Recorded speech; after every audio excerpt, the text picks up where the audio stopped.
ওকে, এখন আমরা এই বিজনেস ল বলতে এখানে বোঝানো হয়েছে যে বাংলাদেশের প্রতিদিনের যে ব্যবসাগুলো হয় সেই ব্যবসাগুলোতে বা সেই ধরনের ব্যবসায়িক সম্পর্কগুলোতে যে আইনগুলো ব্যবসায়ীরা মেনে চলেন সেই আইনগুলোর কথাই আসলে বিজনেস ল বলতে বোঝানো হয়েছে। যেমন তোমরা তোমাদের সিলেবাস নিশ্চয়ই হাতে পেয়ে গেছো এতদিনে।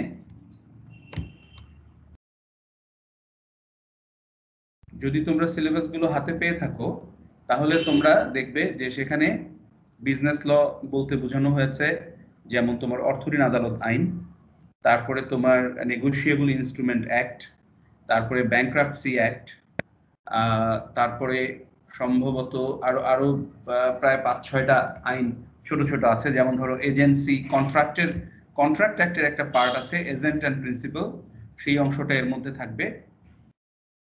এবং তারপরে পার্টনারশিপ অ্যাক্ট আছে। এরকম একদম ক্ষুদ্রাতি ক্ষুদ্র কোম্পানি লটা শুধুমাত্র এর মধ্যে ইনক্লুডেড না, কোম্পানি লটা তোমাদেরকে আলাদাভাবে পড়ানো হয়ে থাকে। সুতরাং কোম্পানি ল বাদে মোটামুটি ব্যবসায়িক কাজের জন্য অন্য যতগুলো আমাদের আছে প্রায় সবগুলোকেই আমাদের এই আইনের মধ্যে কভার করতে বলা হয়েছে। এবং মোটামুটি আমরা প্রতি বছরই আমরা এগুলো কভার করে থাকি। খুব ভালো হয় যদি তোমরা পরবর্তীতে, আজকে আমি বুঝতে পারছি এটা একটা নতুন সফটওয়্যার ব্যবহার করছো, পরবর্তীতে যদি সবার নামটা লেখা আসে তাহলে খুব ভালো হয়। অনেকের ধরো মোবাইলের ডিভাইসের নাম বা নাম্বারটা এসছে, তাহলে আমার চিনতে সুবিধা হবে। যেমন আনিসুর রহমান, তোমার ক্যামেরাটা অন আছে কিন্তু আমার মনে হয় তোমার ক্যামেরা অন থাকলে তোমার নেটওয়ার্ক স্লো হয়ে যেতে পারে, সো তুমি ক্যামেরাটা বন্ধ রাখাই ভালো। তো আমরা আজকে মোটামুটি আমরা অর্থঋণ আদালত আইনটা দিয়ে শুরু করছি। আমি আশা করি তোমাদের সিআর ও তোমাদেরকে জানিয়েছে যে আমরা আজকে অর্থঋণ আদালত আইন দিয়ে শুরু করব, ঠিক আছে? এখন অর্থঋণ আদালত আইনের যে মুখ্য বিষয়, যে এই অর্থঋণ আদালত আইনটা শুধুমাত্র ব্যাংক বা আর্থিক প্রতিষ্ঠান তারা এই অর্থঋণ সুবিধাটা গ্রহণ করে থাকেন। অর্থাৎ কোনো ব্যক্তি তার ব্যবসায়িক প্রয়োজনে বা ব্যক্তিগত প্রয়োজনে যদি আর্থিক প্রতিষ্ঠান থেকে কোনো ঋণ গ্রহণ করে থাকেন এবং তার তৎপরবর্তীতে তিনি ইচ্ছাকৃতভাবে বা অনিচ্ছাকৃতভাবে যদি সেই ঋণ পরিশোধ করতে না পারেন, তাহলে একটি আর্থিক প্রতিষ্ঠান কি ধরনের ব্যবস্থা নিতে পারবে আইনানুগভাবে, সেই কথাগুলোই এই অর্থঋণ আদালত আইনে বলা হয়েছে। অর্থঋণ আদালত আইনটাকে নিয়ে আমরা আইনজীবীরা অনেকেই বলি যে অর্থঋণ আদালত আইনের কিছু কিছু ধারা সংবিধান পরিপন্থী হয়েছে। সেই ধারাগুলো নিয়ে আমরা যখন আমরা পড়বো তখন আমরা বলবো যে কিভাবে এই ধারাগুলো বেসিক্যালি আমাদেরকে এফেক্ট করেছে। তো প্রথমেই আমরা চলে আসি, তোমরা একদম যদি তোমাদের কারো কাছে কি আইনের বইটা আছে সামনে? তাহলে কিভাবে হবে তোমাদের এই আইনের বইয়ের কাছাকাছি যাওয়ার পরিকল্পনাটা কি?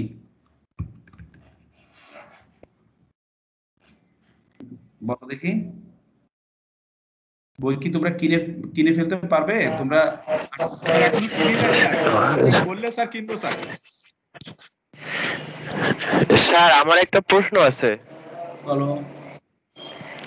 স্যার এই আমাদের কাছে একটা অ্যাপস আছে অল ল অ্যাপস, তো ওখানে বাংলাদেশের সকল প্রকার ল আছে। এখন স্যার এই বিজনেস লতে কি কি পড়ানো হবে ওইটা জানলে তাহলে স্যার আমরা দেখতে পারতাম যে ওখান থেকে সব পাবো কিনা।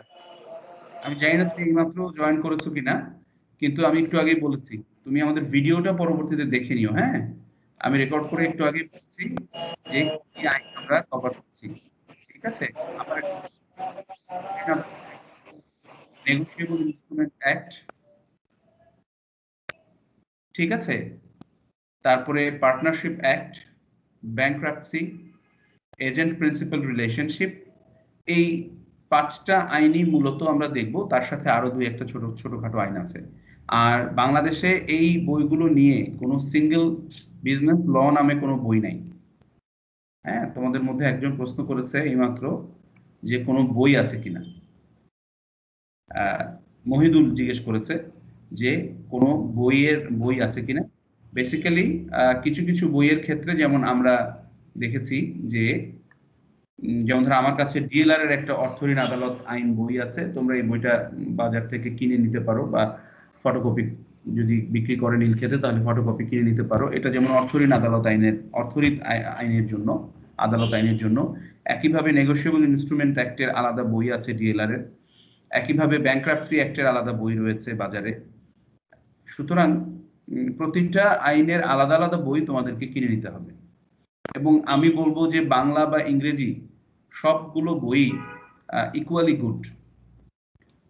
দেয়ার ইজ মানে আমি বলবো না যে একটা বই পড়লেই তোমাদের সবাই সাকসেসফুল হবে এরকম কোনো বইয়ের নাম আমাদের নাই, বা একটা বই আমরা ফলো করি এরকমটা কিন্তু এই চ্যাপ্টারে নাই। এই পর্যন্ত কি তোমরা সবাই বুঝতে পেরেছো আমার কথা?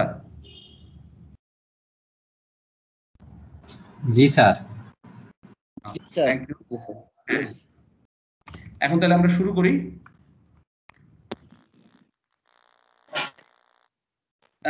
তোমাদের প্রথমেই তোমরা দেখো যে যদি তোমরা আইনের বইটা তোমাদের কারো কাছে যদি থেকে থাকে তারা দেখো, আর যারা আইনের বইটা নেই তারা নোট নাও যে এই আইনটা 2003 সালের আইন, এবং এর 2003 সালের আগেও একটা আইন ছিল, সেই আইনটাকে বিলুপ্ত করে এই আইনটি করা হয়েছে। এবং তোমরা দেখবে যে 2-এর কতে আর্থিক প্রতিষ্ঠানের একটি সংজ্ঞা দেয়া আছে, এবং এই আর্থিক প্রতিষ্ঠানের সংজ্ঞার মধ্যে এর মধ্যে 2-এর কতে প্রায় 17টি আর্থিক প্রতিষ্ঠানের নাম দেয়া আছে, এবং 18তে বলা আছে কোনো আইনের অধীনে প্রতিষ্ঠিত কোনো ব্যাংক। এর মানে হচ্ছে যে এখানে একদম ব্যাংকের নামগুলো দেয়া আছে। যেমন ধরো আর্থিক প্রতিষ্ঠান অর্থ বাংলাদেশ ব্যাংক অর্ডার 1972 এর অধীন প্রতিষ্ঠিত Bangladesh bank, Bangladesh bank order 1972 এর অধীন গঠিত ব্যাংক। যেমন ধরো সোনালী ব্যাংক, রূপালী ব্যাংক, এরা হচ্ছে গিয়ে তোমার বাংলাদেশ ব্যাংক অর্ডার 1972 এর অধীনস্থ ব্যাংক।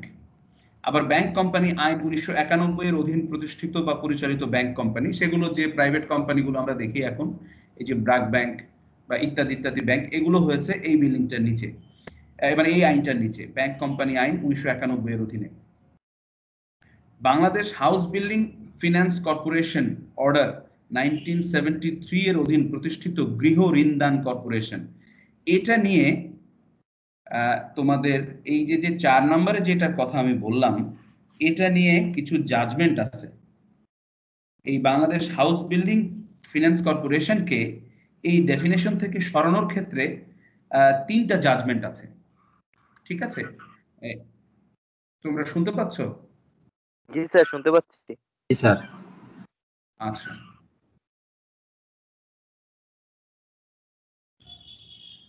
ওকে। এই হাউস বিল্ডিং, তোমরা স্ক্রিনটা দেখতে পাচ্ছ, রাইট?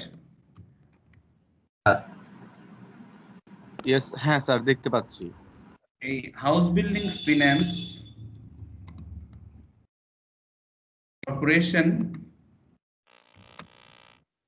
not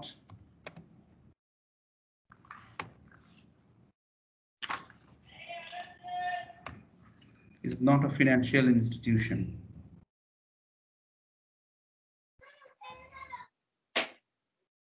যদিও এটা আইনে এখনো আছে, এটা নিয়ে 3টা জাজমেন্ট রয়েছে, রাইট?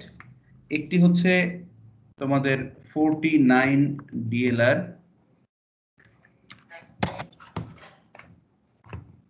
আচ্ছা, আরেকটা কথা তোমাদেরকে একটু জিজ্ঞেস করি, আমার ক্লাস কবে কবে রাখা হয়েছে?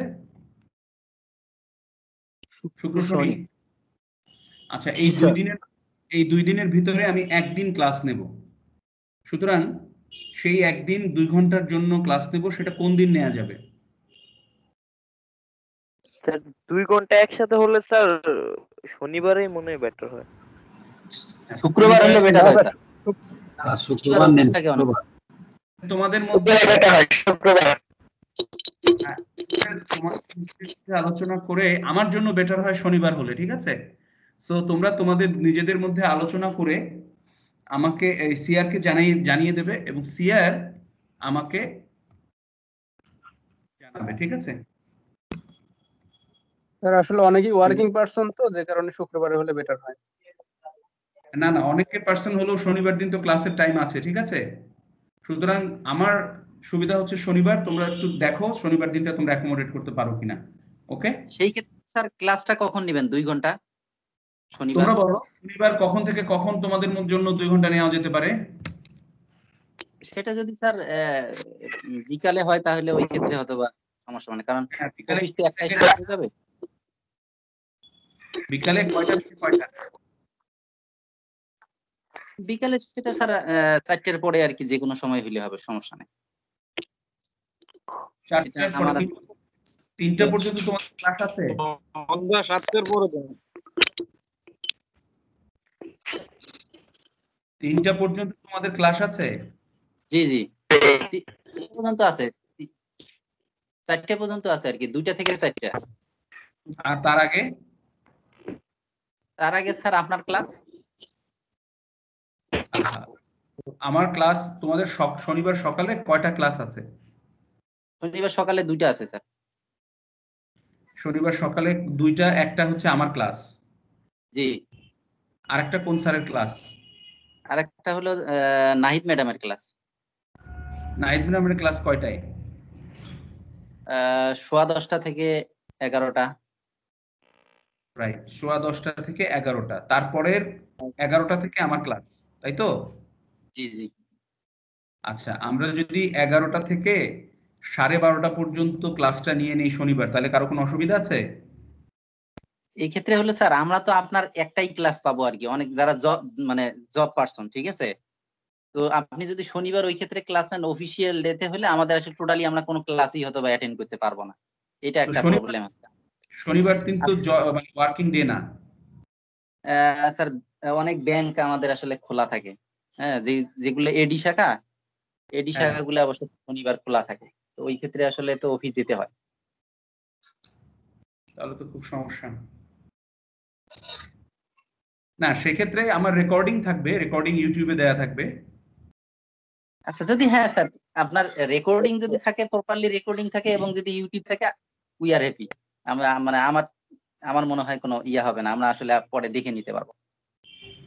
ঠিক আছে, এবং সেক্ষেত্রে কোনো প্রশ্ন থাকলে আমাকে ইমেল করে দিলেই হবে। হ্যাঁ, আর আমার ইমেল অ্যাড্রেসটা আমি এই স্ক্রিনে লিখে দিচ্ছি। স্যার সন্ধ্যায় ক্লাস নিলে তো হয় স্যার, সন্ধ্যায় তো সবাই মোটামুটি ফ্রি থাকে। হ্যাঁ থাকে, আমি থাকি না, আমি তো প্র্যাকটিসিং লয়ার, তো আমার চেম্বার আছে। শুধু আমার ইমেল অ্যাড্রেসটা দিয়ে দিচ্ছি, আমার সাথে যোগাযোগ করলে হবে যদি রেকর্ডিং শুনে কারো কোনো প্রশ্ন থাকে সেই ক্ষেত্রে। ওকে, জি স্যার। ঠিক আছে, থ্যাংক ইউ। তাহলে আমি প্রসিড করছি যে আর্থিক প্রতিষ্ঠানের ক্ষেত্রে যে ডেফিনেশনটা আছে 2-4-এ, এই বিশেষ করে 2-4-এ, সেই 2-4-এর এই হাউস বিল্ডিং ফিনান্স কর্পোরেশন যে একটা ফিনান্সিয়াল ইনস্টিটিউশন না, সেই ব্যাপারে আপিলের ডিভিশনের ডিসিশন রয়েছে। সেই 3টি ডিসিশন আমি দিয়ে দিলাম। আশা করি এটা সবাই জানেন যে কিভাবে ডিএলআর থেকে সিদ্ধান্ত খুঁজে বের করতে হয়, রাইট? সবার জানা আছে তো যে ডিএলআর থেকে কিভাবে সিদ্ধান্ত খুঁজে বের করতে হয়? জি স্যার। ওকে, গুড। এখন আমরা চলে আসি একইভাবে এখানে অন্যান্য যে ব্যাংকগুলো আছে, মোটামুটি অন্যান্য কোনো ব্যাংক নিয়ে আর কোর্টের তেমন কোনো রিজার্ভেশন নাই। এখন আমাদের সেকেন্ড যে ডেফিনেশনটা সবচেয়ে বেশি ইম্পর্ট্যান্ট, সেই ডেফিনেশনটা হচ্ছে লোন। লোনের ডেফিনেশন বা লোন বা যেটার বাংলা শব্দ সেটি হচ্ছে ঋণ। আমি একটু আপনাদেরকে পড়ে শোনাই, আপনারা যারা ব্যাংকে আছেন তারা অলরেডি জানেন যে লোন বা ঋণ অর্থ হচ্ছে অগ্রিম, ধার, নগদ ঋণ, ওভারড্রাফট, ব্যাংকিং ক্রেডিট, বাটাকৃত বা ক্রয়কৃত বিল, ইসলামী শরিয়া মোতাবেক পরিচালিত আর্থিক প্রতিষ্ঠান কর্তৃক বিনিয়োগকৃত অর্থ বা অন্য যে কোনো আর্থিক আনুকূল্য বা সুযোগ সুবিধা যে নামেই অভিহিত হোক না কেন। গ্যারান্টি, ইনডেমনিটি, ঋণপত্র বা অন্য কোনো আর্থিক বন্দোবস্ত যাহা কোনো আর্থিক প্রতিষ্ঠান ঋণ গ্রহীতার পক্ষে প্রদান বা জারি করে বা দায় হিসাবে গ্রহণ করে।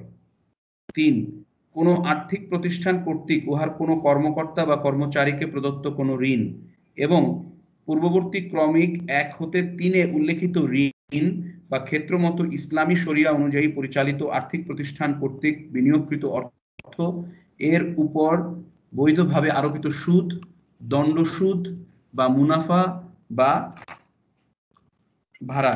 এখন এই লাস্ট শব্দটার ভাড়া আর কি, যদি কোনো রেন্ট থাকে। ওকে, আমি কি পড়ার মধ্যে মধ্যে আপনাদেরকে প্রশ্ন জিজ্ঞাসা করতে পারি তোমাদেরকে যে লোন কি? জি স্যার। ওকে, জি তাহলে স্যার, জি স্যার। গুড। তাহলে লোন কয়টা পাওয়া যাচ্ছে?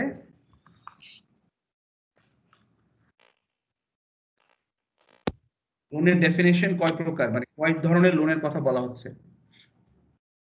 4 ধরনের, ঠিক আছে? জি স্যার। আচ্ছা, 4 ধরনের মধ্যে প্রথম ধরন হচ্ছে যেটা সরাসরি আমরা প্রচলিত অর্থে যেটাকে ঋণ বলি, সেটাই হচ্ছে প্রথমটা। সেটা হচ্ছে কি অগ্রিম, ধার, নগদ ঋণ, ওভারড্রাফট, ব্যাংকিং ক্রেডিট, বাটাকৃত বা ক্রয়কৃত বিল, ইসলামী শরিয়া মোতাবেক পরিচালিত আর্থিক প্রতিষ্ঠান কর্তৃক বিনিয়োগকৃত অর্থ বা অন্য যে কোনো আর্থিক আনুকূল্য বা সুযোগ সুবিধা, সেটা যে নামেই অভিহিত হোক না কেন, এটাকে আমরা যে নামেই ডাকি না কেন, ঠিক আছে? কারণ অনেক সময় ইসলামী ব্যাংকগুলো দেখা যায় যে অন্য কোনো একটা নাম দিচ্ছে, কিন্তু সেখানে ঋণ, সেটাকে ঋণই বলা হবে, জি জি। ঠিক আছে? আর দ্বিতীয় প্রকার হচ্ছে যেটা আসলে একদম ব্যাংকিং খাতের বা ব্যবসায়িক খাতের একদম এক্সক্লুসিভ, সেটা হচ্ছে গ্যারান্টি, ইনডেমনিটি, ঋণপত্র ইংরেজি হচ্ছে কি লেটার অফ ক্রেডিট, রাইট? বা অন্য কোনো আর্থিক বন্দোবস্ত। এগুলো হচ্ছে নাম্বার 2। নাম্বার 3 হচ্ছে যদি কোনো আর্থিক প্রতিষ্ঠান তার কর্মকর্তা বা কর্মচারীকে যদি কোনো ঋণ দেয়, তাহলে সেটাও ঋণ হিসেবে কাউন্টেড হবে। আবার এই 1 থেকে 3 এইগুলোর ক্ষেত্রে যদি কোনো সুদ থাকে বা কোনো দণ্ড সুদ, অর্থাৎ আপনি ডিফল্ট করেছেন, যারা আপনারা ব্যাংকে চাকরি করেন জানেন যে ডিফল্ট সুদ যদি থাকে, এর সাথে যদি কোনো মুনাফা থাকে বা কোনো ধরনের কোনো ভাড়াও যদি থাকে, এভরিথিং ইজ কাউন্টেড অ্যাজ ঋণ। ক্লিয়ার? এখন কি কেউ বলতে পারবেন যে কোন 4 প্রকার ঋণের কথা আমরা বললাম?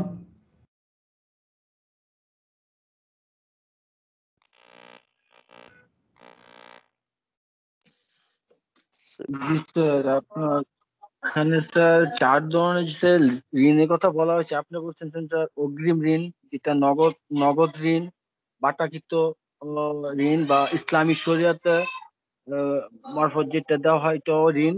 আর একটা 2 নম্বর হচ্ছে গ্যারান্টি ঋণ। গ্যারান্টি যেটা আপনার বলেন গ্যারান্টি, ইনডেমনিটি, ঠিক আছে? তারপরে আর লেটার 3 অফ নম্বর হচ্ছে ক্রেডিট। আর্থিক প্রতিষ্ঠানের কর্মচারীদের যেটা ঋণ দেওয়া হয় সেটাও লোন হিসাবে ধরা হবে। এবং রাইট 4 নম্বর হচ্ছে যে সুদ, যদি সুদ থাকে ডিফল্ট সুদ, সেটাও আপনার ঋণ হিসাবে ধরা হবে। Right, absolutely right. এখন এই আইনের অধীনে আমরা কোন ঋণগুলো নিয়ে কাজ করব সেটাও কিন্তু বুঝতে হবে। এখানে আমাদের বাংলাদেশে কিন্তু ঋণ 2 প্রকারের, একটা হচ্ছে ফর্মাল ঋণ, একটা হচ্ছে ইনফর্মাল ঋণ। ইনফর্মাল ঋণ বলতে কোনটাকে বোঝাচ্ছি আমরা? কেউ বলতে পারবে উদাহরণ দিয়ে?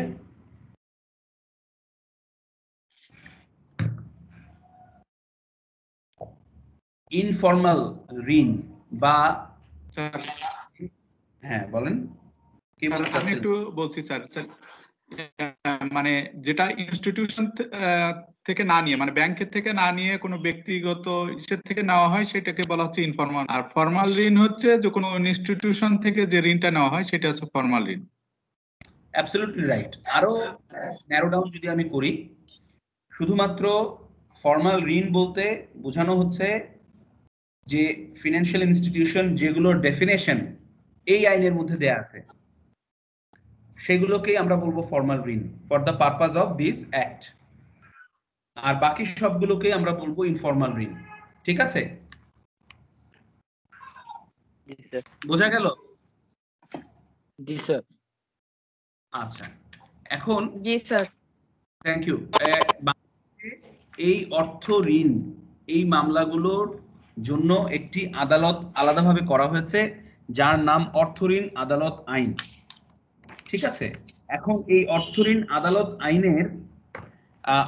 আদালত আইনে আমরা মূলত সেকশন 4 এ ডেফিনেশন দেয়া আছে যে এই আদালত প্রতিষ্ঠা করা যাবে কিভাবে এবং এই আদালতে কে বসবেন, কিভাবে বসবেন, সেগুলো বলা আছে। প্রথম কথা বলা হচ্ছে যে সরকার গেজেট প্রজ্ঞাপন দ্বারা এই কোডগুলো এস্টাবলিশ করবেন, তো সেরকম একটা গেজেট অলরেডি এস্টাবলিশ করা আছে। আর দ্বিতীয়ত বলা আছে যে যুগ্ম জেলা জজ, ঠিক আছে, জয়েন্ট ডিস্ট্রিক্ট জাজ র্যাঙ্কের একজন আইনজীবী এই একজন বিচারক তার আদালতকে অর্থ ঋণ আদালত হিসেবে ঘোষণা করা যাবে। তাহলে আদালত কিভাবে প্রতিষ্ঠা করা যাচ্ছে? প্রথমত হচ্ছে গ্যাজেটের দ্বারা, দ্বিতীয়ত হচ্ছে যুগ্ম জেলা জজের আদালত, যুগ্ম জেলা জজের আদালতকে এই আদালত হিসেবে ঘোষণা দেয়া যাবে, ঠিক আছে। এবং সকল ধরনের মামলার শুনানি, জারি, আপিল ইত্যাদি যাবতীয় কার্যক্রম এমনভাবে অনুসরণীয় হবে যেন উক্ত জেলা জজ আদালত এই আইনের অধীনেই প্রতিষ্ঠিত বা ঘোষিত আদালত এবং এই আইনের উদ্দেশ্য সাধন কল্পে উক্ত যুগ্ম জেলা জজের আদালত এই আইনের অধীন অর্থ ঋণ আদালত হিসেবে গণ্য হবে। সুতরাং এবং এখানে সিভিল কোর্টস অ্যাক্ট 1887 এটা কিন্তু স্থাপিত, এইটা অনুসরণ করেই এই কোডগুলো স্থাপিত হবে। এইখানে যে র্যাঙ্ক এর কথা বলা আছে সেই র্যাঙ্কগুলো স্থাপিত হবে। এখন বাকি সেকশনগুলোর মধ্যে আর আমি গেলাম না, বিকজ ওগুলো শুধুমাত্রই একেবারেই তাদের নিয়োগ কিভাবে হবে, তাদের ছুটি কিভাবে হবে, ছুটি হলে কোন কোর্টে যাবে, এই বিষয় রিলেটেড। এবং একটা জিনিস হচ্ছে সেকশন 5-এ বলা হচ্ছে, একদম স্পষ্টভাবে বলা হচ্ছে যে অর্থ ঋণ বিষয়ক শুনানি শুধুমাত্র এই আদালতেই শুনানি করা যাবে, অন্য কোনো আদালতে না, ঠিক আছে। তাহলে কি কি বিষয়ে এই আদালত শুনানি করতে পারবে? যেমন যে বন্ধকি সম্পত্তি আছে, মর্টগেজ প্রপার্টি, সেটা যদি বিক্রয় করতে হয় সেই বিষয়ে শুনানি করতে পারবে।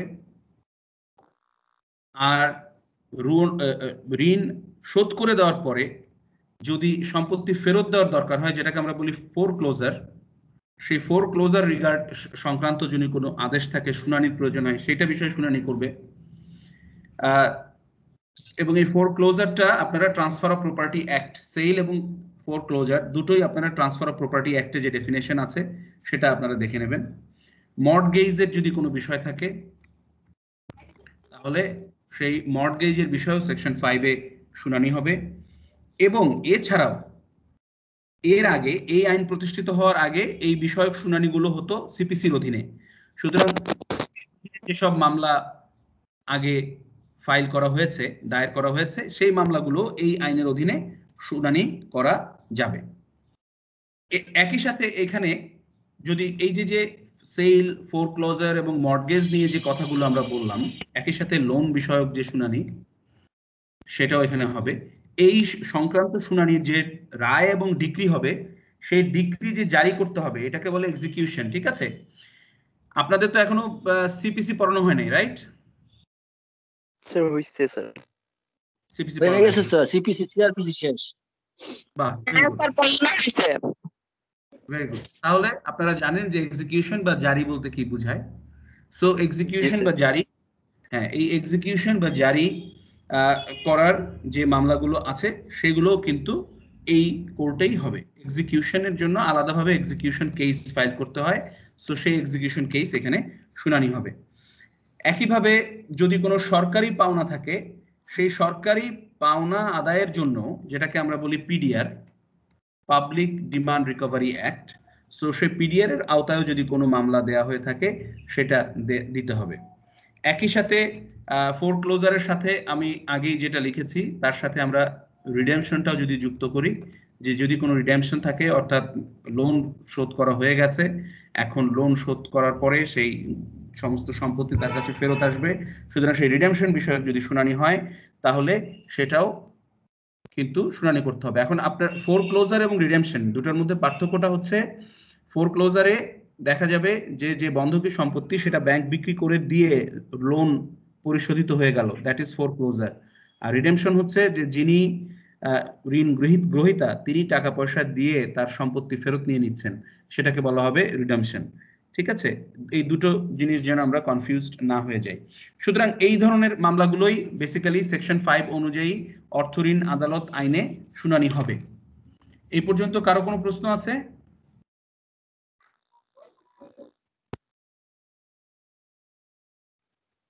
না স্যার।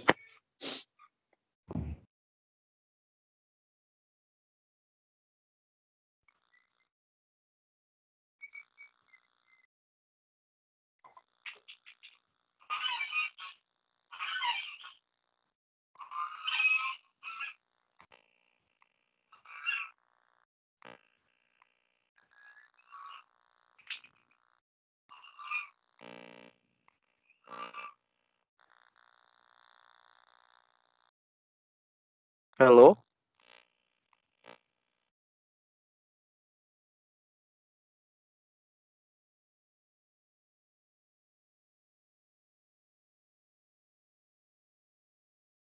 কি হলো আবার?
ওকে, আবার আমাকে শোনা যাচ্ছে?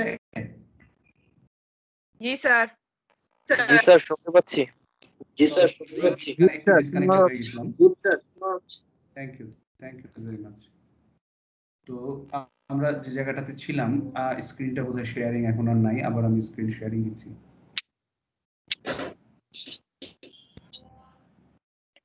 ওকে, সেকশন 5 অনুযায়ী এই এই এই যে বিষয়গুলোর কথা আমি বললাম, এই বিষয় নিয়ে আর কার কোনো প্রশ্ন আছে কিনা?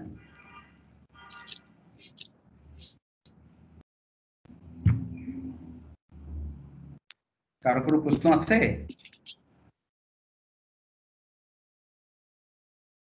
হ্যালো, আপনি শুনতে পাচ্ছেন তো আমার কথা? জি না, পুরোপুরি। আচ্ছা, আমি ধরে নিচ্ছি কারো কোনো প্রশ্ন নেই। আমি শুধু একটা কথাই বলতে চাইবো, যে 52 ডিএলআর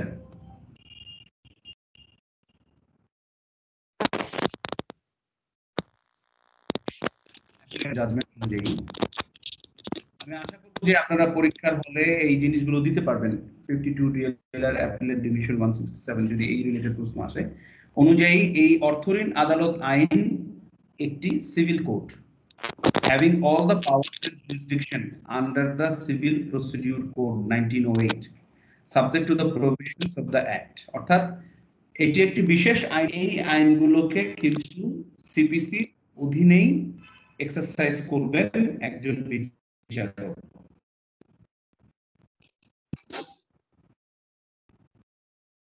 ঠিক আছে, এই বোঝা গেছে? ইম্পর্টেন্ট, কারণ আমাদের দেশের বিচারকরা এটাকে মানতেই চান না যে এটি একটি সিভিল কোর্ট এবং এখানে সিপিসি অ্যাপ্লিকেবল। ঠিক আছে, এরপরে এটা একটু স্যার মানে আমরা- ক্লিয়ার আসছিল না স্যার কথা, আর আরেকবার রিপিট করবেন কিনা স্যার? না, আমি বলেছি যে 52 ডিএলআর অ্যাপিলেট ডিভিশন 176 এর জাজমেন্ট অনুযায়ী অর্থঋণ আদালত একটি সিভিল কোর্ট এবং এই অর্থঋণ আদালত অবশ্যই সিপিসি সিভিল প্রসিডিউর কোড মানবেন, কারণ এটিও তার উপরে প্রযোজ্য। তবে সেই যে সিপিসির প্রয়োগটা হবে দ্যাট ইজ সাবজেক্ট টু অর্থঋণ আদালত আইন, অর্থাৎ অর্থঋণ আদালত আইনটা অনুসরণ করতে হবে এবং সেই অর্থঋণ আদালত আইনে যদি তিনি কোনো কিছু তাহলে, এবং একটা জানি না আমার কথা শোনা যাচ্ছে কিনা, কারণ হচ্ছে যে একটা আসছে আর কি, ওই যে ব্যাড নেটওয়ার্ক কোয়ালিটি এসে আবার চলে গেল। ওকে, আমি শুধু আজকে আর যেহেতু অলরেডি জুম্মার নামাজের সময় হয়ে গেছে, আমি শুধুমাত্র আজকে আর সেকশন 6টা একটু আপনাদেরকে দেখাবো, দেখিয়ে আমরা অর্থঋণ আদালত আইনটা মোটামুটি দুটো বা 3টি ক্লাসে শেষ করে দেব, এর বেশি আমরা যাব না। যেদিনই আমি যদি কালকেও আপনাদের একটা ক্লাস নিতে পারি, আমার মনে হয় না কালকে 1 ঘন্টা বেশি নিতে পারবো, বাট পরের সপ্তাহে আমরা চেষ্টা করব 2 ঘন্টার, যেহেতু শনিবার নিয়ে নিতে, তখন আমরা এটা শেষ করে দেবো আর চেষ্টা করব কালকেই অর্থঋণ আদালত শেষ করে দিতে। সুতরাং শুধু সেকশন 6টা আমি আপনাদেরকে একটু জোর দিচ্ছি, সেকশন 6টা অবশ্যই আপনারা একটু পড়বেন, যে এই বিচার যে পদ্ধতি, যে কিভাবে মামলা ফাইল করতে হয়, এর সবকিছুই এই অর্থঋণ আদালত আইনে দেয়া আছে। এবং সেখানে বলা হচ্ছে যে যিনি বাদী, এখানে বাদী কে হবেন, কারো কেউ কি বলতে পারবেন যে এখানে বাদী কে হবে? Financial institution. Right, financial institution. So এখানে কিন্তু বাদী সবসময় ফিনান্সিয়াল ইনস্টিটিউশন। এখন এই ফিনান্সিয়াল ইনস্টিটিউশন যখনই ফাইল করবে, তারা কিন্তু কত অর্ডার, কত বলতে পারবেন? সিপিসির কত অর্ডার এবং কত রুলে বলা আছে যে এই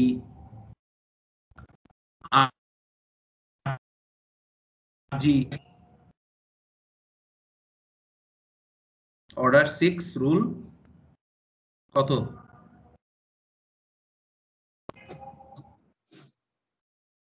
মনে আছে কারো অর্ডার 6 এর কত? স্যার বোঝা যাচ্ছে না স্যার কথা।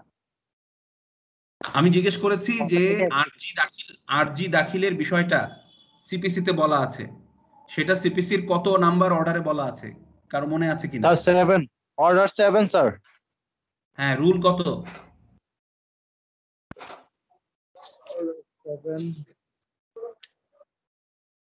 স্যার রুলটা এক্স্যাক্টলি মনে নাই স্যার।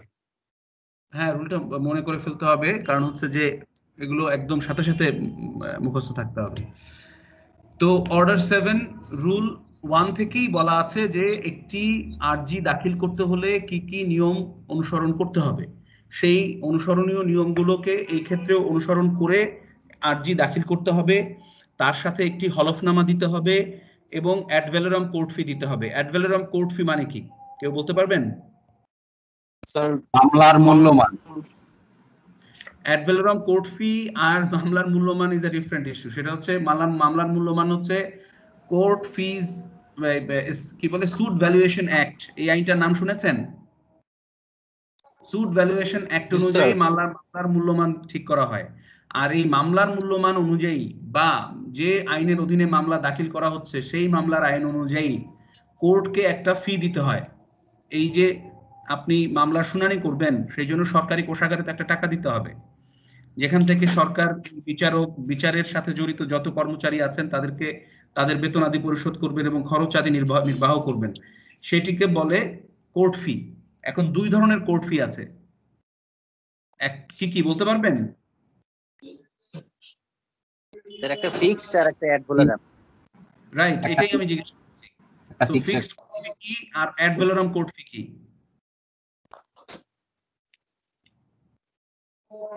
এটা আইনে যদি স্যার ফিক্সড হলে আইনে একবারে ফিক্সড করে দেয়া থাকবে যে কত ফি দিবে আর কি, ঠিক আছে?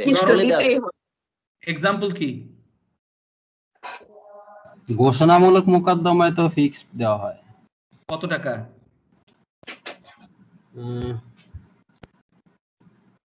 প্রতি ঘোষণা কত টাকা?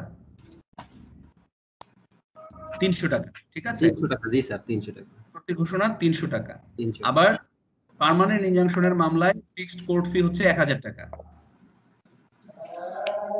আর আজান দিচ্ছে তো, আপনাদের মাইক্রোফোন গুলো যদি একটু বন্ধ রাখেন তাহলে বোধহয় ভালো হয়। এখন আর অ্যাড ভ্যালোরাম কোর্ট ফি বলতে তাহলে আমরা কি বুঝছি? যে কোনো একজন তার মাইক্রোফোনটা অন করে উত্তর দেন প্লিজ।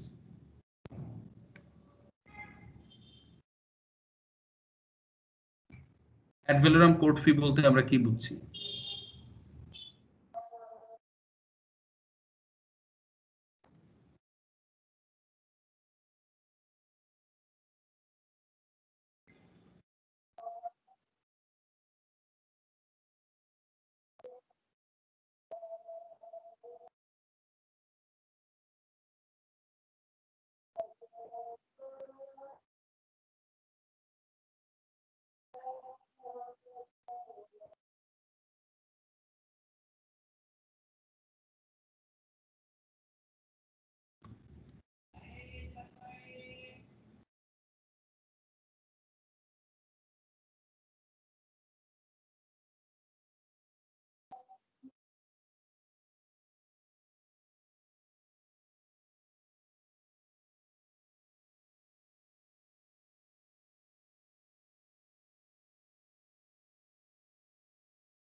কেউ কি বলতে পারবে অ্যাড ভ্যালোরাম কোর্ট ফি?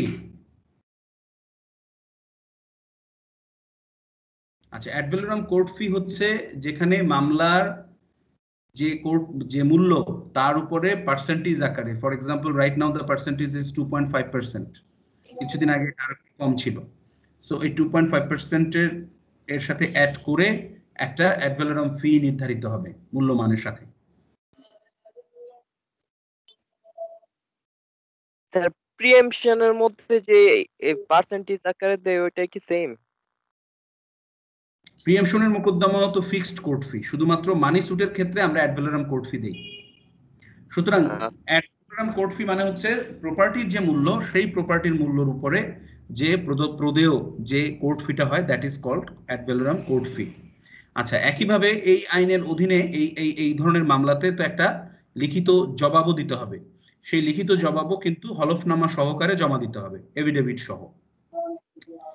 ঠিক আছে? এর এফিডেভিট করার মূল কারণটা হচ্ছে যে এই যে আরজি এবং জবাব, এটাও এই মামলাতে সাবস্ট্যান্টিভ এভিডেন্স বা মৌলিক সাক্ষ্য হিসেবে গণ্য করা হবে। ঠিক আছে? সেই কারণে এই আরজি এবং জবাব। এরপরে আমরা যদি আসি সেকশন 6 সাবসেকশন 5, সেখানে সবচেয়ে ইম্পর্টেন্ট জিনিসটা বলা আছে যে আর্থিক প্রতিষ্ঠান কাদের বিরুদ্ধে মামলা করতে পারবে। ঠিক আছে? মূল মামলা তারা করতে পারবে প্রিন্সিপাল ডেটার বা মূল ঋণ গ্রহীতা। আপনারা এখানে ব্যাংকার কয়জন আছেন?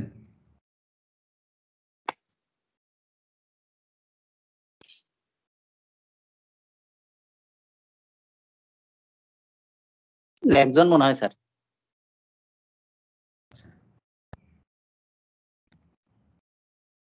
ওকে,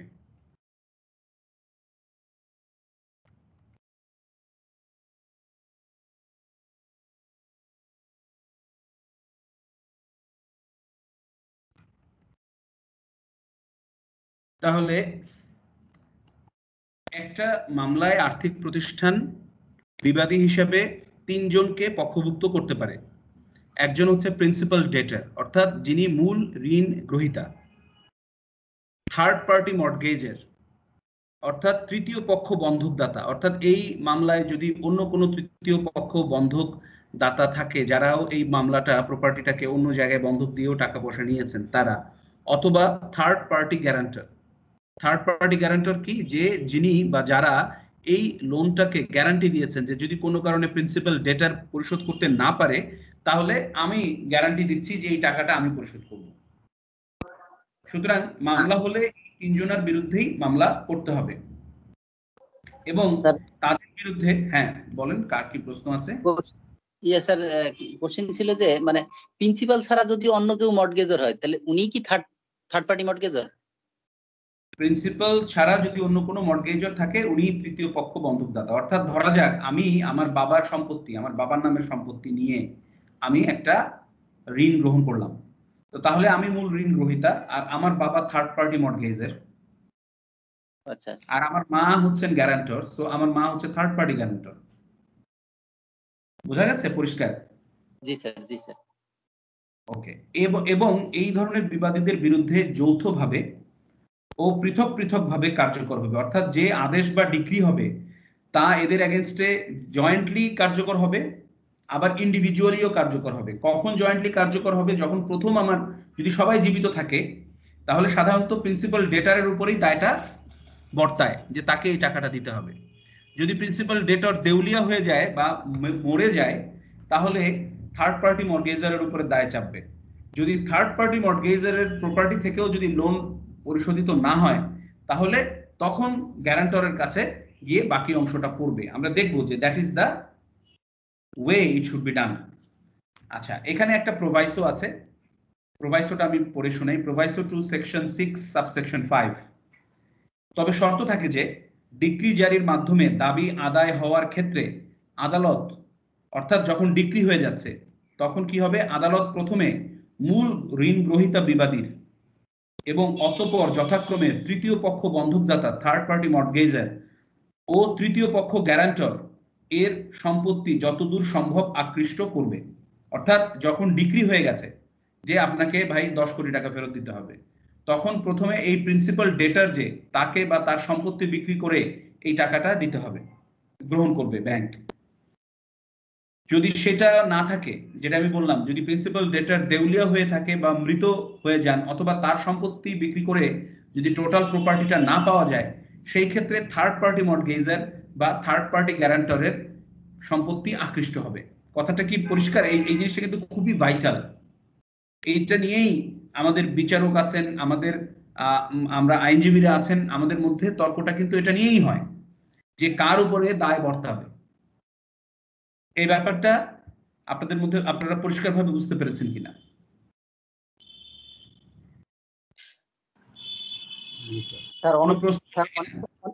স্যার অনেক সময় হলো প্রিন্সিপাল ডেটর জীবিত কিন্তু খুঁজে পাওয়া যাচ্ছে না, পলাতক। হ্যাঁ, সেই ক্ষেত্রে গ্যারান্টরের উপরে দায় বর্তাবে। ওই ক্ষেত্রে কি গ্যারান্টরের এগেইনস্টে কি মামলা করা যাবে?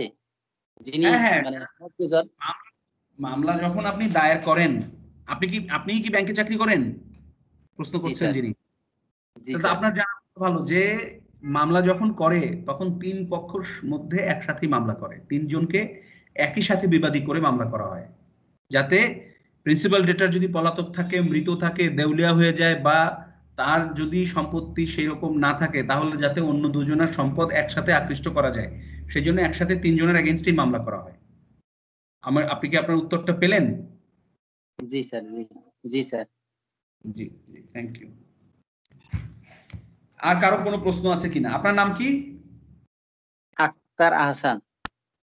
আচ্ছা, আক্তার আহসান বাদে আর কারো কোনো প্রশ্ন আছে কিনা?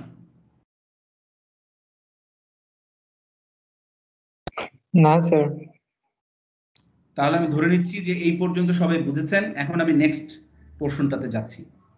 আরেকটা প্রোভাইসো আছে এই সেকশন 6 সাবসেকশন 5 এর, that is also equally important এবং আপনাদের পরীক্ষার জন্য কিন্তু খুবই ইম্পর্টেন্ট সেকশন 6, আমি কিন্তু বারবারই বলে রাখছি। আরো শর্ত থাকে যে বাদীর অনুকূলে প্রদত্ত ডিক্রির দাবি তৃতীয় পক্ষ বন্ধকদাতা অথবা তৃতীয় পক্ষ গ্যারান্টার পরিশোধ করিয়া থাকিলে উক্ত ডিক্রি যথাক্রমে তাহাদের অনুকূলে স্থানান্তরিত হইবে এবং তাহারা মূল ঋণ গ্রহীতার বিরুদ্ধে উহা প্রয়োগ বা জারি করিতে পারিবেন। আমাদের আক্তার যেটা বললেন যে যে প্রশ্নটা করেছিলেন যে যদি প্রিন্সিপাল ডেটার পলাতক থাকে তাহলে কি হবে ঘটনাটা, তাহলে ঘটনাটা হবে হচ্ছে যে ব্যাংক তো বসে থাকবে না, ব্যাংক টাকাটা উদ্ধার করবে এই থার্ড পার্টি মর্টগেজার অথবা থার্ড পার্টি গ্যারান্টরের কাছ থেকে অথবা উভয়ের কাছ থেকে। উদ্ধার করার পরে এখন থার্ড পার্টি মর্টগেজার বা থার্ড পার্টি গ্যারান্টর তাদের টাকাটা উদ্ধার করবে কার কাছ থেকে? সেই জন্য যখন তাদের কাছ থেকে উদ্ধার হয়ে যাবে তখন ব্যাংক এদেরকেই ডিক্রিদার আর প্রিন্সিপাল ডেটারকে দায়ী ঘোষণা করে একটা ডিক্রি দেবেন, যাতে কি হবে থার্ড পার্টি মর্টগেজার বা থার্ড পার্টি গ্যারান্টর বা উভয়ে এই প্রিন্সিপাল ডেটারের কাছ থেকে আবার টাকাটা উদ্ধারের জন্য তারা যত ব্যবস্থা নেওয়া প্রয়োজন তারা যেন সেই ব্যবস্থা নিতে পারেন। কথাটা কি বোঝা গেল কিনা? জি স্যার, জি স্যার। না আপনি বুঝেছেন, অন্য সবাই বুঝেছে কিনা? জি স্যার, জি স্যার। জি স্যার। স্যার থার্ড পার্টি মর্টগেজর আর হচ্ছে থার্ড পার্টি গ্যারান্টর দুজনে যদি পলাতক থাকে তখন কি হবে? না না না, দুজনই যদি পলাতক থাকে তাদের সম্পত্তি নিয়ে তো আর তারা পলাতে পারছে না। সম্পদ নিয়ে পলাতে পারছে, বাড়ি আছে, গাড়ি, ধরো বাড়ি আছে, জমি আছে, এগুলো নিয়ে কি পকেটে ভরে পলানো যাবে? যাবে না তো। তো তখন কোর্টের আদেশে ব্যাংক গিয়ে ওই প্রপার্টিগুলোর দখল নিয়ে সেগুলোকে অকশনে দিয়ে নিলামে বিক্রি করে দিয়ে টাকা বুঝে নেবে। রিসিভারের মাধ্যমে। রিসিভারের মাধ্যমে না কিভাবে নেবে সেটা আমরা পরবর্তীতে দেখছি। রিসিভার নিয়োগেরও প্রয়োজন নাই। ব্যাপারটা হচ্ছে এই যে প্রশ্নটা করা হয়েছে এই প্রশ্নটা উত্তর আমরা আরো পরের দিকে পাবো, ঠিক আছে? তো আজকে যেহেতু 12:30 হয়ে গেছে এবং আপনারা নিশ্চয়ই সবাই জুম্মা নামাজের দিকে যাবেন, আজকে আর আমরা আগাচ্ছি না। আমরা আবার কালকে কয়টায় বসতে পারবো আমরা?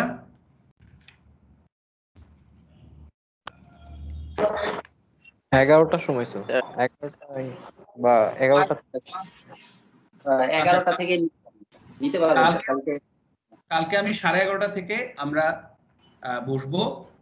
এখন 11:30 থেকে বসে আবার 12:30 পর্যন্ত দেখবো, কিন্তু এর পরের দিন থেকে আমরা শনিবার 11:30 থেকে 12:30 পর্যন্ত আমরা ক্লাসগুলো করে ফেলবো। ইন দ্য মিন টাইম আমি সবাইকে অনুরোধ করব, অনলাইন থেকে হোক আর বই কিনে হোক, আপনারা সেকশন 7, সেকশন 8, সেকশন 9 এবং সেকশন 10 পর্যন্ত আপনারা ভালো করে দেখে আসবেন। 11 পর্যন্তই ভালো করে দেখে আসবেন, ঠিক আছে? আপনারা ভালো করে দেখে আসলে আমাদের এটা শেষ করতে বেশি সময় লাগবে না। তাহলে আমরা হয়তো কালকেই আমরা অনেক দূরে এগিয়ে যাব এবং আমরা শেষ করে ফেলতে পারবো হয়তো তারপরের দিন, ঠিক আছে? ওকে, তাহলে সবাই ভালো থাকবেন। আর আমি কিছুক্ষণের মধ্যেই এই লেকচারটাকে অনলাইনে দিয়ে দিচ্ছি এবং আপনাদের সিআর কে আমি ইমেল করে লিংকটা। আপনার ইউটিউব চ্যানেলটা ইয়েটা স্যার একটু বলবেন কিনা? না, আমি ইউটিউব চ্যানেলেরই লিংক দিয়ে দেবো আপনাদের সিআর এর কাছে। আপনাদের সিআর আমাকে আপনাদের মধ্যে দিয়ে দেবে, ঠিক আছে? জি স্যার। ওকে, থ্যাংক ইউ, সবাই ভালো থাকবেন। Thank you sir. আদাব স্যার।